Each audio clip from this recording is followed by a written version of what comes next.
since 2010, upward trend resistance line. We did break through it to 2020 to 2021 or 2022. We got back underneath it, tried to pass it, could not pass it, and now we're approaching it. And the crazy part is we're literally at the line right now. So it almost shows like tomorrow could be a drop day based off the numbers and Fed meeting and so on and so forth, and coincidentally gets knocked down. But I don't know, man. Honestly, the market does not care, it looks like. So in this video, I'm going to cover the whole entire market in terms of Dow Jones, Nasdaq, S&P 500, including the economic calendar, 10-year treasury, and so on and so forth. Yesterday, the indications for the 1-month, 3-month, and 6-month chart were all pointing to the downside for S&P, Nasdaq, and Dow Jones. But the market seemed to not care for the most part for anticipation for tomorrow in terms of an inflation numbers coming out, CPI, FOMC Fed meeting at 2 p.m. tomorrow, and then Fed Jerome Powell speaking at 2:30 p.m. as well. For the most part, in terms of the market, does not care. And then Apple basically carried the markets today, went up 7.26%, which is pretty massive for a $3 trillion company. The news hit yesterday in terms of AI stuff and went down 2%, but today it just seemed to spike up regardless. So that carried the markets for the most part. And in terms of anticipation of how the markets are going to move tomorrow, even though the 1-month, 3-month, and 6-month today are all showing upside, when yesterday they were all showing downside, it's too hard to predict because of what's happening tomorrow. So I'm going to go over the economic calendar first and then give the ranges. So that's more of the likely of the case of the play, what's going to happen for tomorrow. Just because it's most likely probably going to just bounce like all over the place based off of inflation numbers, reaction time, and then 2 p.m. anticipation time and 2:30 p.m. anticipation time. But we'll see. So for Wednesday, June 12th, 8:30 a.m., we have Consumer Price Index, CPI year over year, Core CPI year over year. And then at 2 p.m., we have FOMC interest rate decision. Then we have Monthly U.S. federal budget. And then at 2:30 p.m., we have Fed Chair Jerome Powell press conference. And then at 10-year treasury is at 4.402%, so slightly decreasing. And then the strange part is the bearish movement has, or bearish sentiment, because this is provided by American Association of Individual Investors, sentiment has increased in terms of bearish case. So the market is expecting of a bearish, like more of downside in the future. But the problem is if you look at S&P 500 and Nasdaq, both Nasdaq and S&P 500 go to all-time charts, we're at all-time highs and just keep hitting it. So I don't know what that necessarily means potentially, but we'll see. But like always, I'm not a professional, so please do own due diligence and research before buying and selling.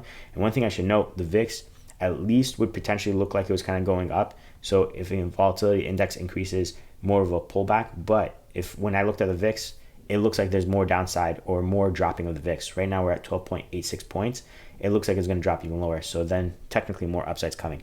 But you can't really predict anything right now for tomorrow because there's too much information coming out. Inflation numbers coming out tomorrow, plus Fed meeting and Jerome Powell speaking. So it's quite a bit of stuff. And tomorrow's a interest rate decision meeting plus forward outlook. So it is a packed day, and it's going to be pretty volatile tomorrow, in my opinion. Again, not a professional, so please do your own due diligence and research before buying and selling. Now, in terms of breakdown, first for the Dow Jones, again, 1 month, 3 months, 6 month. If they're not either pointing to the upside, they're about to curve to the upside.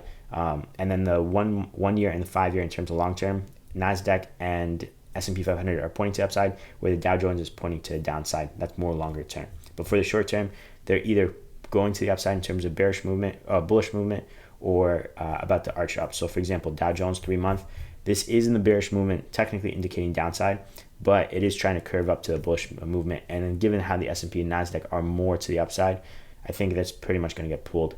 If the market is basically, I think the reason why the market almost does not care is they already are aware of what the Fed's going to do, right? The inflation numbers are not going to be crazy, hypothetically. And then the Fed's just basically going to say, we're dealing with everything the way it comes in terms of data. And when its time comes, we'll cut interest rate, whether it be by December or September, so on and so forth. So it's nothing crazy shocking for the market, and that's probably the reason why it's not really dipping down hypothetically. Plus with Apple going up the way it went up, it's pretty massive pull up to the upside. But yeah, so for Dow Jones, in terms of restrictions, when I looked it up, so right now we're at 38,747 points. If we were to go to the upside, we'll see limits at the 39,000 points, give or take. But then the horizontal resistance level about 39,200 points almost. It was like 39,150 to 39,200 and 250, give or take. Now to the downside, and then moving average, if you want to base it off moving average, you're looking at 39,050 points. Now to the downside, based off the moving averages, about 38,700 points where we're at right now. But I was thinking basically you can see these spikes downs and horizontal when I checked them, about 38,500 points, but it's showing 38,450 points, give or take. Now, in terms of this upward trend resistance line, upward trend support level, dating back since 2021, right about here, upward trend resistance line, upward trend support level. In case you think that we're going to hit the resistance level and spike up pretty soon, or like if you would want to know what the range is, you're looking at roughly about 40,187 points, give or take. And then this upward trend support level right about here, if we would drop down, which could be possible for tomorrow, about 38,105 points. Not necessarily for tomorrow, but the next few trading days. But yeah, so that's for the Dow Jones. For the S&P 500, we've pretty much hit the all-time high. So I'm going to cover the downside first, and then I'm going to cover the upside. We could see support roughly about the $534 price point. We're at $536 right now and 95 cents. And then that coincides with the moving average as well. And then we could see support at the 532. I just don't think that necessarily will hold too much. Most likely we'll dip at the 531 and some change. But it'll be a slow down trickle from 532 and some change to 531 and some change, which coincides with the horizontal resistance level that could act as support. And we've seen drops pretty much around the ballpark right about here and right about here, but it does coincide with the moving average. So keep that in mind. And then if it does break down dramatically, the 530 could hold us, but I think we'll hit the 529 because every time we hit the 530, it does hold, but it's 529 and some change, which coincides with the moving average. Will it go worse than that? I don't necessarily think so, just because of the market honestly does not care, it looks like, for the most part. And then in terms of resistance, we do see resistance where we're at right now, 537, give or take, and some change, because that is the all-time high we're at right now. But based off the Fibonacci scale, when I checked it, it was about 539, 540 for the next level. And after that, it just has to be assessed. So $539, $540 in terms of resistance. And we'll see how much higher we go from there. Now for, by the way, that was the SPY in terms of S&P 500 ETF. Now for QQQ, I'm just going to show this because this technically does relate a little bit more to QQQ, because S&P 500 has the same channel, but QQQ, we're approaching the high. So since 2010, upward trend resistance line, we did break through it to 2020 to 2021 or 2022. We got back underneath it, tried to pass it, could not pass it, and now we're approaching it. And the crazy part is we're literally at the line right now. So it almost shows like tomorrow could be a drop day based off the numbers and Fed meeting and so on and so forth, and coincidentally gets knocked down. But I don't know, man. Honestly, the market does not care, it looks like. So because of that, I'm going to cover the upside first. Right now we're at $468. Based off of the Fibonacci scale, I saw resistance at the $473, give or take, about the range. So again, $473 in terms of resistance. Obviously, clean numbers are going to be resistance too, so $470 and alone is going to be resistance. And then now to the downside, $465 will be resistance, and then the $461, $462 price point. Basically basing it off of, you can see right here, the resistance and the support range right about here. And then the moving average about 460, 461.